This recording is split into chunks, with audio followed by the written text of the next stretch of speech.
Bueno, muy buenas tardes. Bienvenidos entonces a las sesiones técnicas de la Asamblea de la OLACEF. Vamos a, en primer lugar, a dejar con ustedes al presidente de este organismo, Augusto Nardes. Ministro, por favor, usted con la palabra. Me gustaría iniciar extendiendo un cordial saludo al hermano de México, Juan Manuel Oscar Greco de Uruguay, nuestro secretario de este tema técnico, Caja de Herramientas y el Control de la Corrupción, y Chile, en nombre de Patricia, y un cordial saludo a la CEPATE por el trabajo que viene desarrollando y a compilar y colocar à disposição de toda a comunidade da OLACEF um conjunto de boas práticas e instrumentos utilizados por a FS, membros da OLACEF, para combater a corrupção e promover a probidade administrativa, a chamada Caja de Herramientas para o Controle da Corrupção. Se trata de um recurso valioso por todas as FS, tanto que como um repositório de metodologias e práticas que podem ser adaptadas e utilizadas como um referencial a partir do qual cada instituição poderá situar, evaluar e dirigir suas próprias iniciativas. O TCU contribuiu com a construção da Caja de Herramientas com a referência a 3 recursos. O primeiro é o Sistema de Registro de Responsáveis Inhabilitados, para exercer uma função ou cargo como resultado de uma condena por el tribunal. O sistema permite consultas fáceis por outros órgãos e por la sociedade em geral sobre a referida inhabilitação. O segundo instrumento é também um sistema informatizado, tem como objetivo de receber e tratar comunicações de ilícitos, sem identificação de quem las apresenta. Essas comunicações são recebidas e ingressam no sistema que permite aceder a informações já existentes relacionadas com o tenor da comunicação. Posteriormente, o sistema registra as ações que hayan sido adoptadas por as unidades em lo que respecta ao assunto, lo que será resumidamente informada ao autor de la comunicação. A ferramenta permitiu a melhora da gestão das comunicações anônimas recebidas da sociedade. O terceiro é a rede interna de informação e estrutura de inteligência do tribunal, que tem como objetivo compilar, analisar e produzir conhecimentos necessários para tomas de decisões relacionadas com a definição de prioridades para o controle.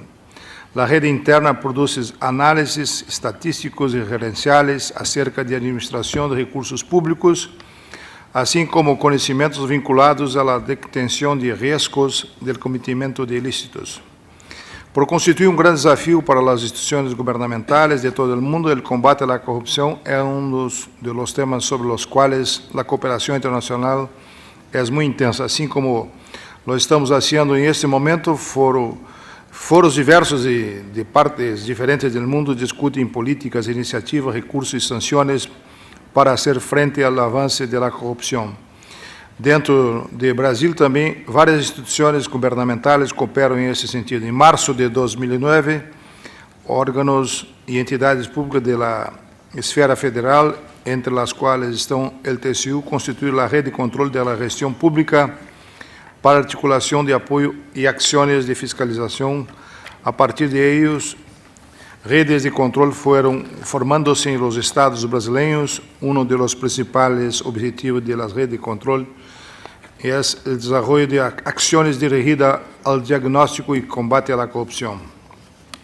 O ponto que me gostaria de enfatizar em este amplo quadro de ideias, sem deixar de reconhecer a contribuição que as ferramentas representam, é a necessidade que evitarmos em la buena governança em las administrações públicas de nosso respectivo país como maneira eficaz de frenar a corrupção. Como entidades que trabalham em pro de la gestão pública, podemos contribuir com o perfeccionamento da buena governança do Estado e de consequentes mudanças no sentido de garantizar mais transparência e de prevenir a corrupção. Además, como mencionarei mais adelante, al apresentar brevemente o projeto de TCU que está desenvolvendo aliando a la OCDE acerca de governança, creio que há margen para ampliar contribución de la FS para la promoción de la buena gobernanza pública y debemos trabajar para identificar medios e instrumentos para alcanzar ese fin. Yo quiero ainda hoy preparar, Juan Manuel y Oscar, una declaración, porque no sé si está presente Sandra de Colombia, no está aquí en este momento, está ahí. Hicimos una reunión en Colombia, la lucha contra la corrupción, y ha hecho una sugerencia para presentar un trabajo de estructurarmos, Juan Manuel, una red de control en la América Latina con todos los tribunales. Entonces, estamos preparando, haciendo este planeamiento. Espero que hoy a tarde, en final de la tarde, porque hoy es Día de la Corrupción, con esta iniciativa que ha hecho Chile, yo creo que podría presentar esta nota de cómo podemos planear juntos. Tenemos que formar un grupo de trabajo, esta sugerencia de la presidencia, que OLACEFES pueda trabajar junto con todos los países que tienen interés. Y preparamos este planeamiento más tarde, entonces yo gustaría de presentar esta nota para formar un grupo que pueda trabajar dentro de OLACEFES con todos los países, con todo el control. Entonces, quería hacer esa introducción porque estamos planeando esto y ofrecer ese trabajo como una sugerencia para Chile y todos los demás países que están trabajando en esta cuestión. Muchas gracias, quería hacer esta introducción porque estamos haciendo esta planificación y quería, por tanto, colocar para ustedes. Bueno trabajo a todos, Oscar, Greco y Juan Manuel y Patricia. Gracias. Bueno, gracias, presidente. Vamos a comenzar entonces con las secciones de trabajo de la Asamblea. El tratamiento del tema técnico 1 es la ponencia de la Comisión Técnica Especial de Ética Pública, Probidad Administrativa y Transparencia, que preside la Auditoría Superior de la Federación de México. Por tanto, corresponde que presente para realizar la exposición al Auditor General de México, Juan Manuel Portal, a quien le dejo ya el uso de la palabra. Bien, buenas tardes, estimados colegas, compañeros de la mesa. En el año de 2011, la Asamblea General de OLACEP, celebrada en Venezuela, conminó a la CEPAT a pasar a una segunda etapa en su labor y desarrollar un enfoque práctico y operativo a partir de las reflexiones acerca de la ética pública y las prácticas anticorrupción ya implementadas por parte de los miembros de nuestra organización.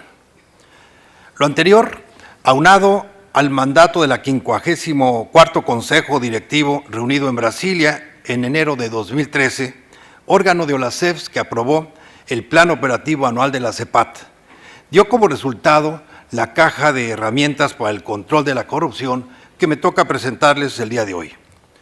Para cumplir con el compromiso de la brevedad en mi intervención y favorecer los tiempos de la discusión, esta presentación está organizada en 4 partes. La primera es una introducción al tema, seguida de una descripción general de la obra que ustedes ya tienen en sus manos.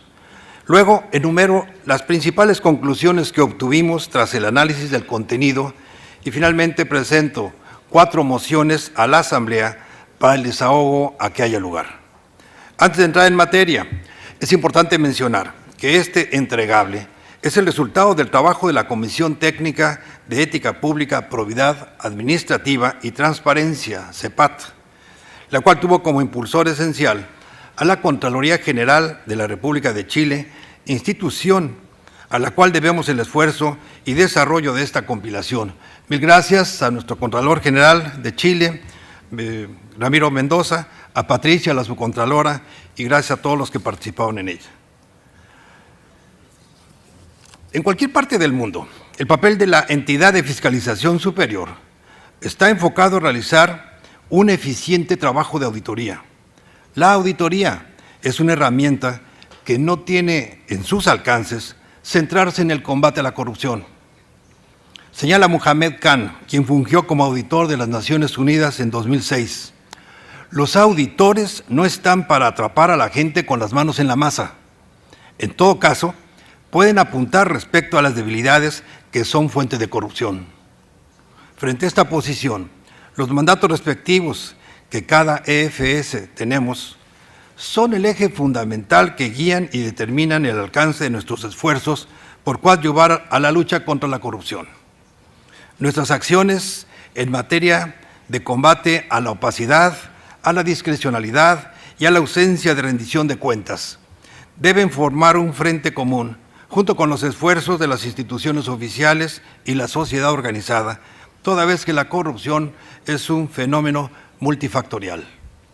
La caja de herramientas es, en este sentido, un instrumento eficaz de referencia y de apoyo a las EFS de la región. Se constituye como una colección de esfuerzos institucionales que coadyuvan al combate a la corrupción y que nos sirve de guía para aplicarlas en nuestras circunstancias. La caja de herramientas recopila buenas prácticas desarrolladas e implementadas en los últimos años por las EFS miembros de la CEFS en el tratamiento de la corrupción y promoción de la probidad. Considera instrumentos de prevención, denuncia, auditoría e inclusión de los ciudadanos, e incluye información y orientación sobre otras herramientas relevantes desarrolladas por organismos que no son EFS, pero cuyo diseño pudiera adaptarse y aplicarse a las entidades fiscalizadoras. La caja de herramientas consta de 5 capítulos que describen 52 iniciativas aplicadas en las EFS. El primer capítulo agrupa las herramientas de prevención y detección. El segundo describe iniciativas consideradas como herramientas de denuncia. El capítulo tercero caracteriza iniciativas a las cuales se les considera herramientas de auditoría. El capítulo cuarto describe aquellas consideradas como herramientas de inclusión de aliados ciudadanos e instituciones. Y finalmente, el capítulo quinto describe iniciativas clasificadas como herramientas de otros órganos que no son EFS. ¿Cómo se llegó a esta clasificación y cuál es su relevancia? En la búsqueda de antecedentes se procuró identificar instrumentos innovadores como contar con un repertorio representativo de la mayor parte posible de las EFS de la región. Tras la distribución de un cuestionario a todas las EFS de la OLACEFS en junio de 2012, la EFS de Chile recibió respuesta de la Auditoría General de la Nación de Argentina y Auditoría Superior de la Federación de México, de los Tribunales de Cuentas de Brasil y Uruguay y el Tribunal Superior de Cuentas de la República de Honduras, de las Contralorías Generales de la República de Chile, Costa Rica, Ecuador, Nicaragua, Perú y Venezuela, y la Corte de Cuentas de la República de El Salvador. En algunos casos, las EFS enviaron el cuestionario a otros organismos que desarrollan funciones de prevención de la corrupción, como son los casos de Argentina, Ecuador, El Salvador y México. Con los insumos del cuestionario, se procuró describir cada instrumento en una forma comprensible y práctica, usando en lo posible el mismo lenguaje de quienes respondieron al cuestionario. De esta forma, se logró la presentación y descripción de los instrumentos recopilados y la identificación de funcionarios clave en la implementación de cada herramienta. La intención es contar con la asesoría de primera mano a las EFS interesadas en alguna herramienta en particular. En pantalla podrán apreciar la colección de herramientas según su aplicación y ustedes tienen en su poder la publicación impresa. Así que destacaré solamente algunas de las experiencias como un botón de muestra. El detalle que cada uno de ellos requiere, naturalmente, hace necesario consultar el texto del libro. Para el caso de las herramientas de detección y prevención, seleccionamos un par de ejemplos. Primero, el registro de inhabilitados de Brasil contiene información de personas físicas que han sido sancionadas con la prohibición de ejercer cargos o funciones públicas a raíz de haber cometido irregularidades clave o graves. Este registro está publicado en el portal del Tribunal de Cuentas de la Unión para consulta de la sociedad y de los órganos y entidades públicas interesados. El segundo es el programa de prevención durante el periodo electoral de la Contraloría General de la República del Perú. Y este tiene dos grandes objetivos. Por una parte, cautelar la correcta y eficiente utilización de bienes y recursos públicos en periodo electoral, atendiendo los casos denunciados por los distintos actores de la sociedad civil, así como identificar la actuación funcional de las autoridades y servidores públicos con fines electorales. Y por otra parte, orientar y fomentar a nivel nacional respecto al procedimiento documentado de transferencia de gestión que llevan a cabo los funcionarios o titulares en entidades públicas en periodo electoral, a efecto de que informen, rindiendo cuenta al titular elegido, de los fondos o bienes del Estado a su cargo, así como de los resultados de su gestión. En cuanto a las herramientas de denuncia, un ejemplo representativo es el portal Contraloría y Ciudadano de la Contraloría General de Chile. El objetivo de esta iniciativa es que el ciudadano se convierta en un colaborador en la labor de fiscalización de la EFS chilena mediante su denuncia en formularios en línea. La particularidad de esta herramienta estriba en la factibilidad de incluir en 3 de los 5 grupos de instrumentos que hemos organizado en que hemos organizado este libro, ya que es una herramienta que facilita la denuncia a distancia, aporta al proceso de auditoría por cuanto es simultáneamente un mecanismo de recepción de sugerencias de fiscalización, las cuales se incorporan posteriormente al proceso de planificación de auditorías, y es un sistema que incluye a los ciudadanos al considerar sus sugerencias de fiscalización. Las herramientas descritas en esta sección son relativamente similares, aunque algunas tienen distintas fortalezas, especialmente en la gestión de las mismas. Puedo señalar que opera de una forma idéntica a la línea ética de denuncia de la ASF de México. Me voy a detener un poco más en las herramientas de auditoría, principalmente porque, como señalé al inicio de mi intervención, con frecuencia se piensa que no castigar a los culpables de los males nacionales es responsabilidad de la fiscalización superior, cuando en realidad los problemas estructurales, así como las inconsistencias normativas y legales del país, son las que generan circunstancias de corrupción e impunidad. El grado de conciencia que como EFS tenemos ante la inquietud constante de las limitantes que existen en el impacto de la labor de las EFS, indebidamente, en nuestra opinión, subsisten cuestionamientos persistentes en cuanto a establecer una relación entre los altos niveles de corrupción en nuestros respectivos países y los resultados de nuestras entidades fiscalizadoras superiores. En ese sentido, las acciones que emiten las EFS se realizan con base en evidencia pertinente y suficiente, apegadas a criterios eminentemente técnicos y al margen de cualquier interés político o particular. Por lo tanto, nos encontramos ante la necesidad de reforzar nuestras respectivas atribuciones para ofrecer resultados más oportunos y de mayor impacto, tanto en el proceso legislativo como a los ojos del ciudadano. Sin duda, el desarrollo de plataformas informáticas que permiten el cruce de grandes volúmenes de datos son una muestra de cómo las EFS nos preocupa sistematizar nuestra labor para impactar de manera efectiva y oportuna en los resultados. Menciono los casos de la red interna de Brasil y el sistema AutoAudit de Ecuador.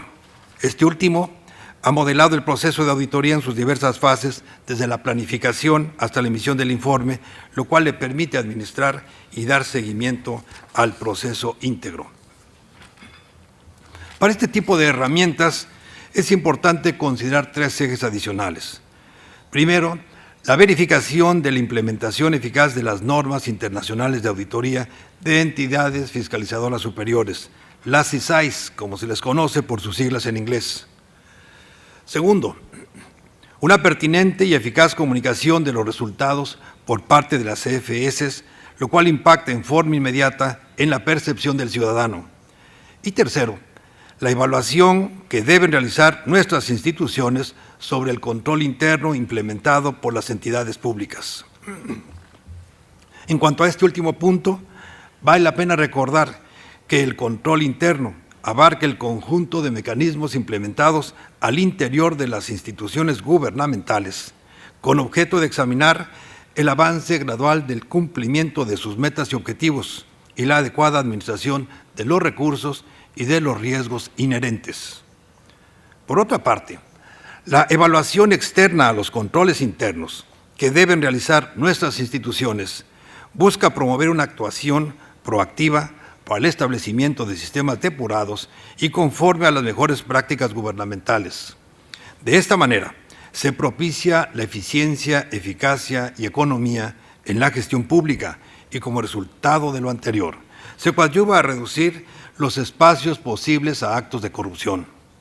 En su caso, la evaluación al sistema de control interno de las entidades públicas debe contemplar los siguientes conceptos: existencia y suficiencia de los sistemas de control, efectividad de los sistemas de control, que consiste en el análisis de los procedimientos, políticas y registros implementados, así como su operatividad, resultados de la evaluación, consideración de la suma de efectos hallados para complementar los procedimientos de revisión registrados en las guías de auditoría. Para el apartado de herramientas de inclusión de aliados ciudadanos e instituciones, se recogieron 5 casos. De estas destaca la iniciativa implementada en Paraguay a través de la campaña Exige, controla, denuncia, aunque está puesto en uruguayo: exigí, controlá, denunciá. ¿Está bien?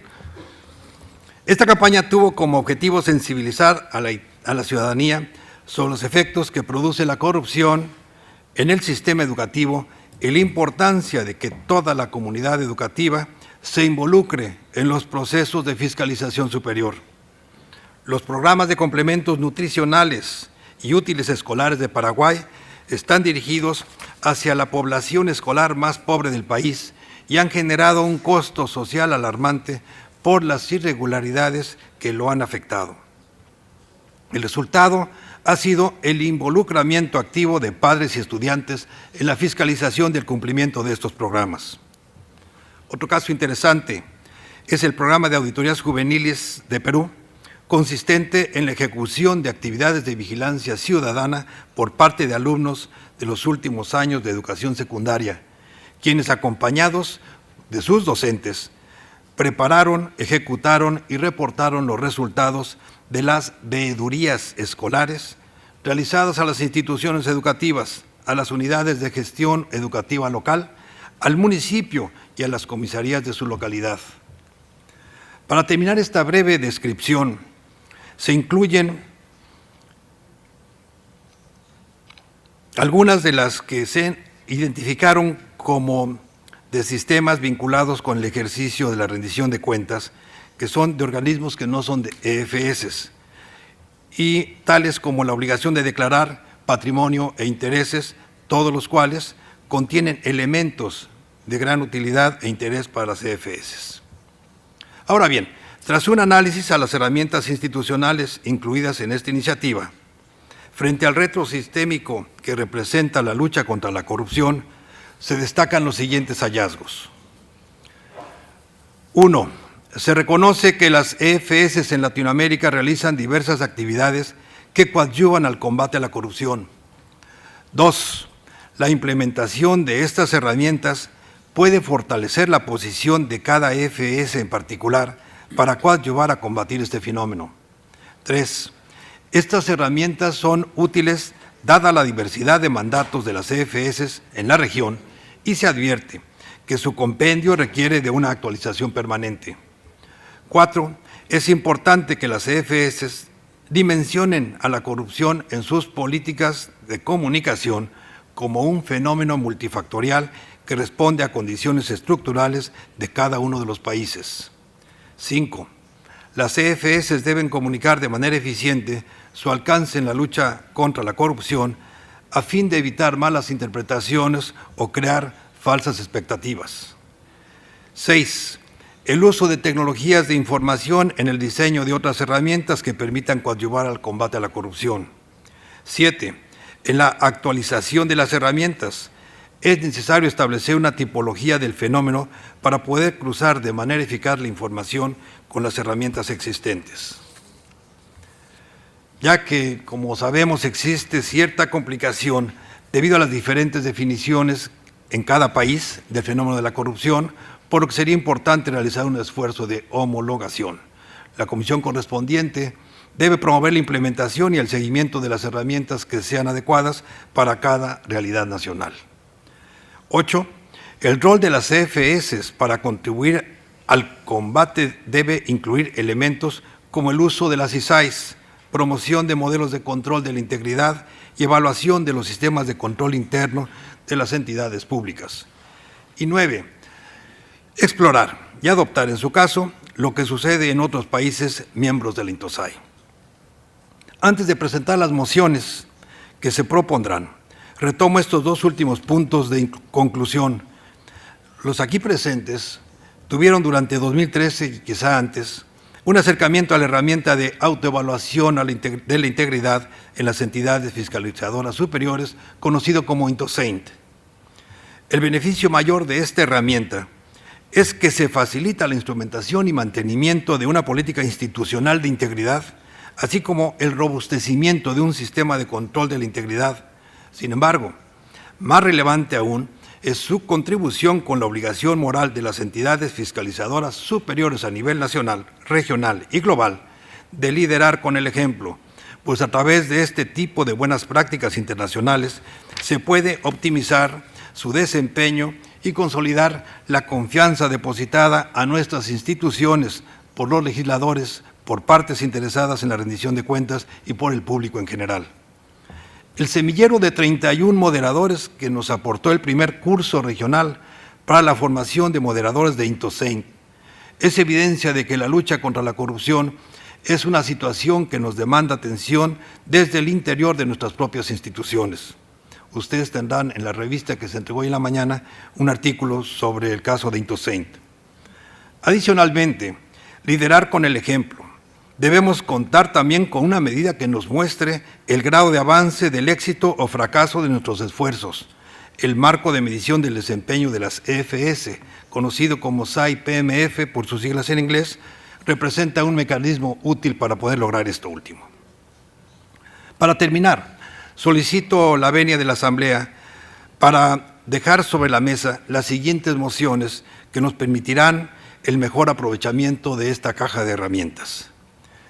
Primero, proponemos a la Asamblea que la Comisión de Capacitación Regional de la OLACEFS impulse la iniciativa en 3 vertientes de apoyo. 1. Se desarrolle un curso virtual que explique los contenidos de la caja de herramientas. Si bien en este acto hemos dado un panorama general, el horizonte que nos deja la iniciativa lo limita al grado de conocimiento que tengamos de ella. 2. Que en cada uno de los cursos que se brinde en la OLACEFS, independientemente de su formato, virtual o presencial, se agreguen las buenas prácticas que sean acordes al objetivo del curso. Y por último, que las herramientas se utilicen ya sea en su conjunto o por separado como recursos didácticos. La segunda moción se refiere a que en el marco de la Feria de Comités y Comisiones, esta presidencia se entrega de la publicación a cada delegación aquí presente, al tiempo que se solicita a la Secretaría Ejecutiva de la organización y la venia de la Asamblea, para que se habilite en el sitio web de la OLACEFS el acceso al documento completo y por capítulos. Toda iniciativa de difusión y concientización en el uso de esta obra será bienvenida. Esta presidencia invita a las CFS de Chile, como promotora de la caja de herramientas, a las CFS miembros de la CEPAT, a cuidar su actualización y propone a la Asamblea a mantener un esfuerzo para que todos los datos susceptibles de actualización se mantengan al día a efectos de que la herramienta se conserve operante y le demos un periodo de vida de muy largo plazo. Probablemente sería uno de los retos que debería asumir la comisión resultante del proceso de fusión que más adelante se presentará de CEPAT y CTR. En el propósito de continuar con este esfuerzo de actualización, También esta presidencia invita a todas las CFS de la OLACEFS a utilizar los medios que aporta la iniciativa, pero además solicita que conforme sean beneficiarios de ella, en coherencia con el sistema de gestión del conocimiento, tengan a bien llenar los formularios de buenas prácticas y lecciones aprendidas derivadas del uso de los recursos de esta caja de herramientas. Finalmente, esta presidencia invita a las EFS de la OLACEFS a ir más allá de la región, estudiar lo que se hace en las regiones de Intosai, buscar la colaboración y compartir nuestras experiencias. Esta caja de herramientas puede ser nuestra moneda de cambio. En septiembre pasado, tuvimos ocasión de presentar el avance de la caja de herramientas en el seno de la Task Force de Auditoría y Ética de Eurosai. La EFS de Chile y Guatemala hicieron una presentación de este producto en particular y presentaron las acciones que CEPAT en la región, las acciones de CEPAT en la región. La experiencia que nos puede dar la implementación de Intosai es también un ejemplo de cómo podemos mejorar nuestra actuación. Termino señalando que felicitamos y agradecemos la visión de la Contraloría General de la República de Chile en la integración de esta obra. El agradecimiento se otorga también a todas las CFS que generosamente enviaron la información para lograr la compilación y finalmente a las CFS, miembros de CEPAT, que depositaron su confianza en la Autoridad Superior de la Federación de México para continuar con la tarea en este ciclo. Tenemos ahora una forma tangible de que la experiencia mutua nos fortalece a todos. Señor moderador, le dejo a usted la palabra. Muchas gracias.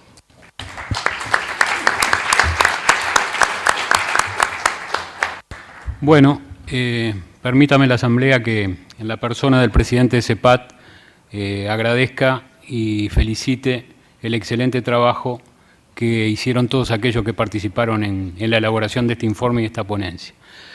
Supongo que la riqueza de este tema en general y de esta ponencia en particular habrá provocado en muchos la necesidad de formular alguna pregunta o pedir alguna aclaración. Así que, bueno, dejamos abierta esa posibilidad para quien quiera hacerlo, lo haga en este momento.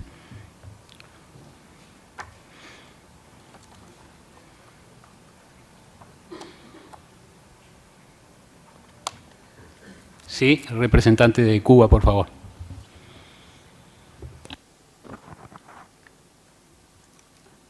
Bueno, aprovechamos la ocasión para reconocer en primer lugar a la presidencia y a la secretaría de la OLACEF por la organización y todo el trabajo previo para hacer posible esta asamblea y particularmente agradecer la hospitalidad y las atenciones dispensadas por la Contraloría de Chile a todos los participantes y personalmente a nuestra delegación.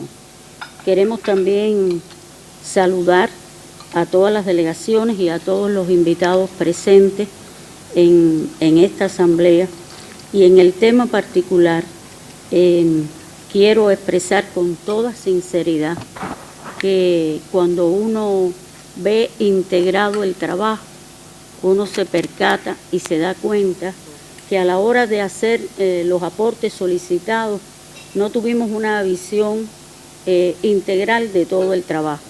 Por ejemplo, en nuestro caso lo limitamos a uno de los temas que ya venimos practicando desde hace muchos años y consideramos no como algo totalmente logrado, pero como algo que ya tiene resultados y que es de conocimiento no solo de la Contraloría, sino de todas las organizaciones e incluso, me atrevo a decir, de los trabajadores en los centros de trabajo, y es lo referido al plan de prevención. Repito, muy distante de lo que nosotros debemos y necesitamos alcanzar.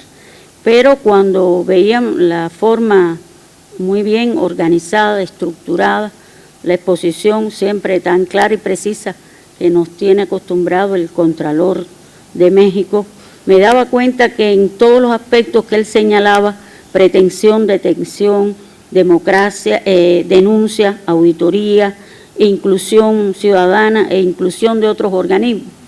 Estoy seguro que todos nosotros tenemos más que aportar y que por tanto uno de los últimos pronunciamientos de él de actualizar y enriquecer ese trabajo que se ha realizado está en todos nosotros y debe ser nuestro compromiso. En el caso particular de las herramientas para combatir la corrupción, nosotros en el país, y quería brevemente decir, lo hemos dividido, pudiéramos decir, o estructurado en 3 aspectos elementales.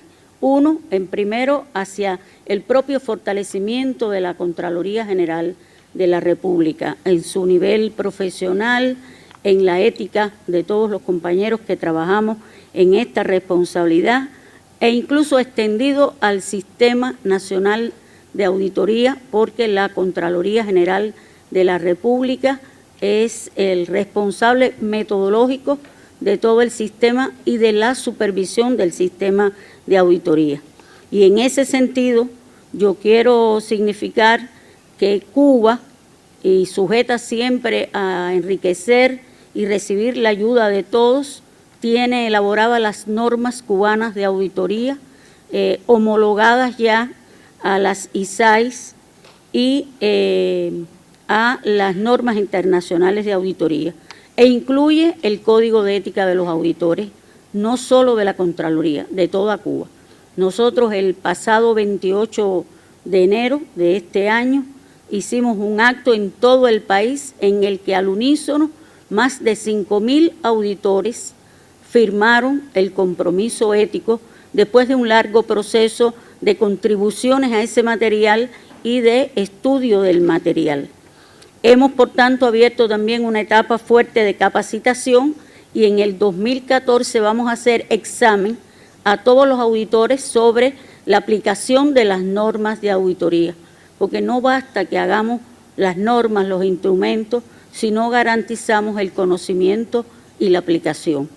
Y vamos a hacer ese examen a partir de un elemento que creemos fundamental para fortalecer la profesionalidad y el trabajo de auditoría, que es la supervisión de las auditorías en terreno, de las nuestras y las unidades centrales de auditoría a todos los auditores.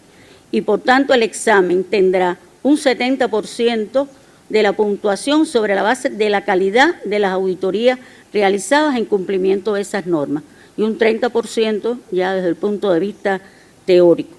Quería resaltar que el otro elemento con que nosotros trabajamos mucho es con las propias entidades, órganos de gobierno y de la administración.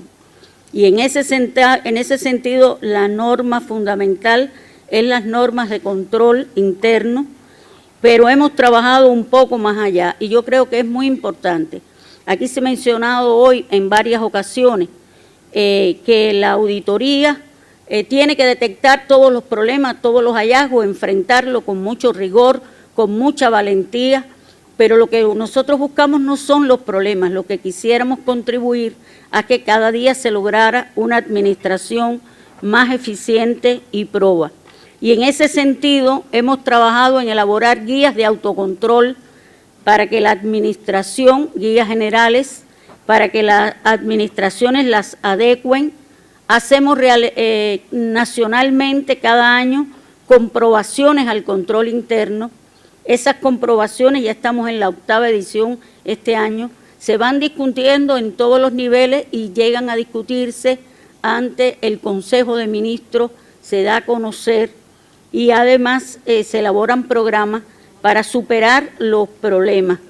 Yo quiero destacar que algo que nosotros consideramos que en el enfrentamiento a la corrupción y en la prevención nos ha ayudado mucho es la manera en que hacemos y discutimos el acta de responsabilidad de las auditorías y de todas las acciones de control, donde no solo hablamos de las violaciones, del cumplimiento de la legalidad, de los procedimientos, sino que también señalamos en la responsabilidad individual de cada jefe administrativo las inobservancias del Código de Ética.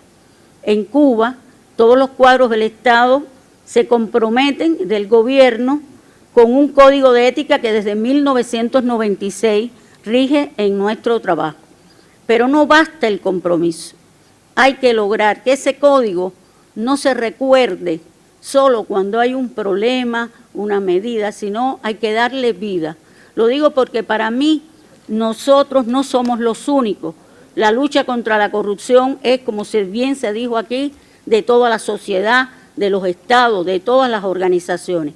Pero yo sí pienso que los auditores y los compañeros que cumplen la misión en nuestras contralorías tienen una posibilidad extraordinaria. Tienen la posibilidad no solo de señalar las deficiencias y los errores, sino de profundizar en las causas y de en esas causas significar mucho el valor de la ética. Porque todos sabemos que errores puede haber en cualquier lugar, deficiencias, pero cuando se cae en corrupción es porque esas personas han perdido la ética, la moral, el compromiso con sus pueblos, con sus países, y por tanto no debemos desperdiciar ni una ocasión para dar lecciones, para enseñar, para contribuir en ese sentido. Para mí, sinceramente, sin que sea todo lo logrado, tenemos dificultades y problemas como todos, pero en ese aspecto creo que estamos sembrando una cuestión que tiene una proyección de futuro y que ya incluso se aprecia, porque esa acta de responsabilidad y la auditoría la discutimos con todos los trabajadores, en la empresa, en la unidad, en el organismo. Y digo esto para ir vinculando porque sí creo mucho que la corrupción no se puede resolver por un solo organismo. Nuestra Contraloría tiene la responsabilidad en ley de enfrentar y prevenir la corrupción y somos los representantes reconocidos por ley ante la Convención Internacional. Pero nosotros sabemos que eso es para coordinar, para conducir, pero que esa batalla tiene que ser de toda la sociedad. Y por tanto, siempre que podamos involucrar a todos, lo hacemos. Y en el acta de responsabilidad y en las auditorías le damos participación a los trabajadores y a los sindicatos, que son parte de la sociedad civil, en ese proceso de la auditoría, en los momentos de discusión previa y en la discusión final. Y eso deja no solo un informe, deja una educación, deja lecciones, deja mensajes educativos, morales, y yo creo que esos son muy importantes, incluso más que las sanciones, aunque exigimos las sanciones que deben ser aplicadas. Con el tema de la población, además nosotros atendemos, como todos, las quejas y denuncias, pero yo quiero resaltar que nosotros, ante un problema de capacidad, de recurso humano para atender, nosotros no podemos atender directamente todas las denuncias que nos llegan. Atendemos algunas que tenemos equipos especiales de investigación, pero otras las trasladamos a los organismos superiores de esas organizaciones y las trasladamos bajo control. Al final terminamos auditando ese expediente del proceso de investigación y en una reunión conjunta con el denunciante y los que le dan respuesta, de manera de respaldar y garantizar ese derecho ciudadano y de aprovechar, como bien se ha dicho aquí, esa información para nuestro propio trabajo.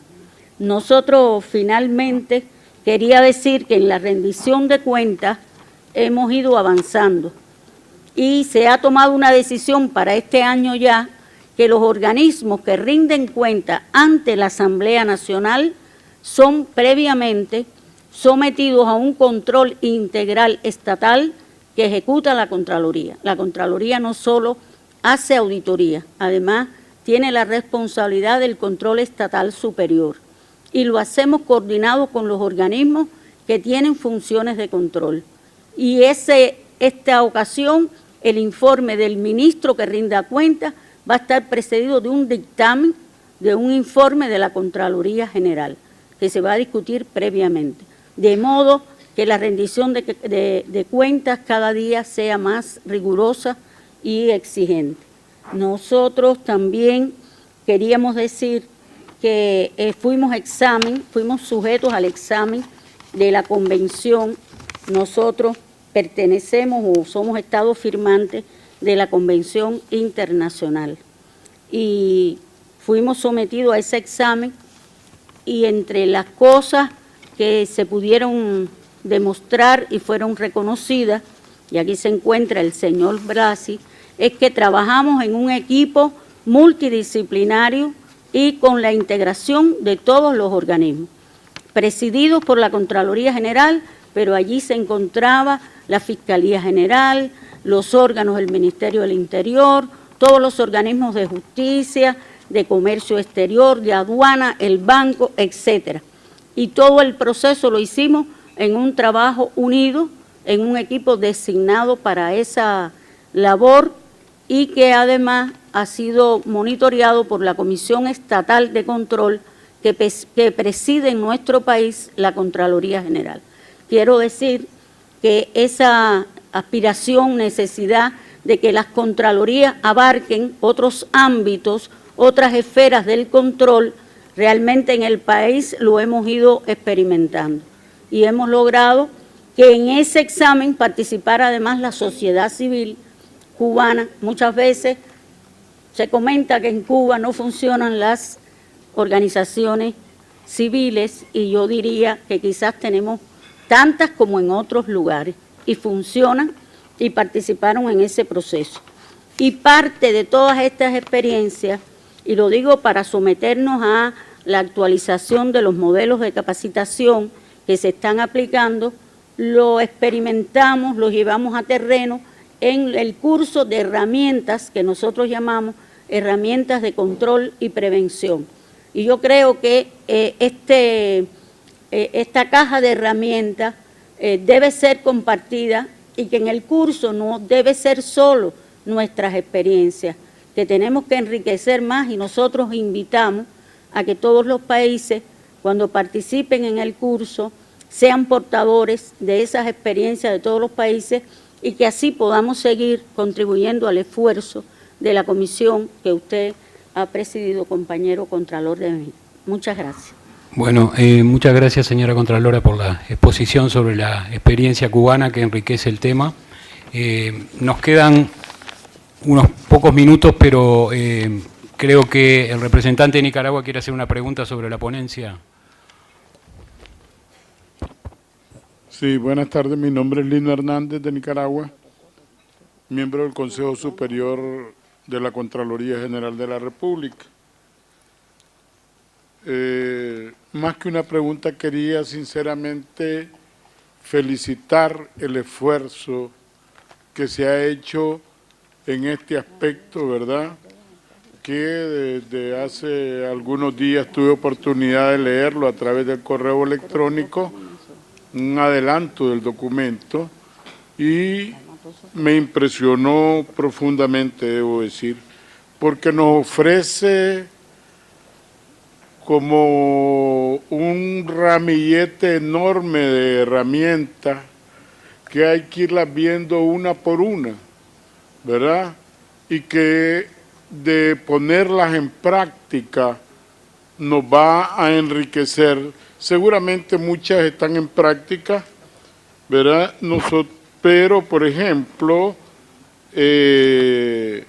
instrumentos como el registro de condenas, el registro de inhabilidades, por ejemplo, ¿verdad? Los foros de interés ciudadano, los sistemas de alerta, de control también, que se aplican en México,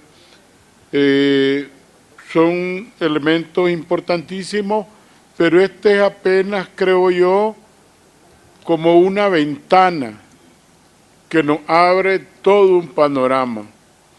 Es un trabajo muy completo. Yo lo felicito a todo el equipo, a don Juan Manuel, ¿verdad?, que estuvo al frente de este trabajo. Nosotros hemos hecho, no voy a enumerar muchas cosas, algunas cosas, un par de cositas que hemos hecho.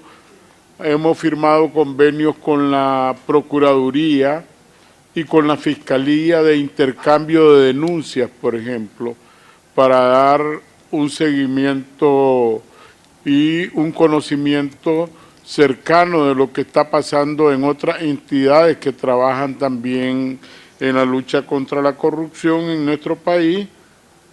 Y hace 5 días lo más nos enviaba el Procurador General de la República un informe en el que nos decía que en el último reporte había logrado recuperar 8 millones de Córdoba y medio millón de dólares en base a las glosas o responsabilidades civiles y en base a las multas que se ponen a través de responsabilidades administrativas, es decir, que se está recuperando todo eso, va para la Caja Única del Estado, se están recuperando bienes que habían sido abusados, inclusive por medios extrajudiciales, ¿verdad?, que son formas originales de poder recuperar para el Estado. Creo que decir que se cuelgue en la página web es muy poco todavía. Debería de haber un compromiso, lástima que ya está elaborada casi la declaración que hemos estado viendo que se va a dar en las próximas horas, pero pensar en un futuro en que nos comprometamos los organismos internacionales. Esto no es de declaraciones, estoy claro, pues es de compromisos y de actitudes, ya que estamos las entidades, las autoridades superiores de la mayoría de los organismos de la OLACEF, para implementar las que sean pertinentes y que se nos haga la facilitación, pues, en nuestra propia EFS. Simplemente eso, doctor, yo lo felicito a usted y al grupo que lo acompañó en este trabajo y creo que hay que leerlo muy detalladamente porque, como les decía, ofrece una riqueza enorme, una contribución enorme en el campo de la lucha por la transparencia, la participación ciudadana y la anticorrupción también, solamente. Bien, pues muchas gracias por los comentarios. Agradezco las felicitaciones que en realidad son para la Contraloría de Chile. Son los que realmente tuvieron a su cargo todo el trabajo. Nosotros lo compilamos al final. Yo creo que la invitación que hizo la Contralora de Cuba para que todos enriquezcamos esto es doblemente valiosa.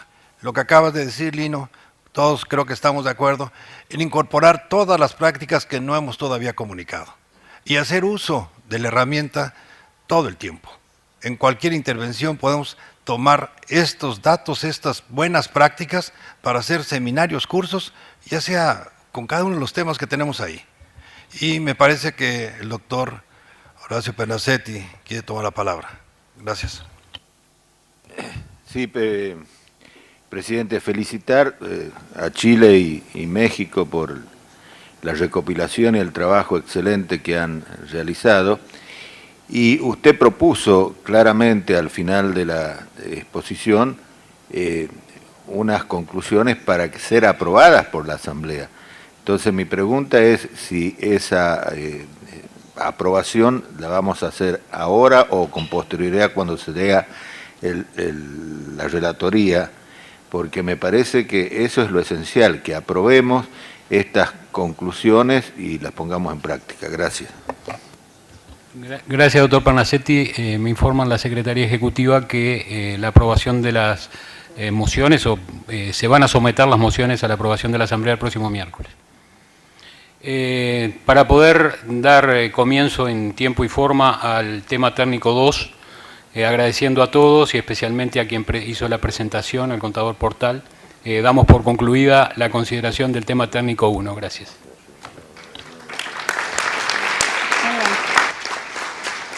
Muchísimas gracias al auditor Portal, al ministro Greco.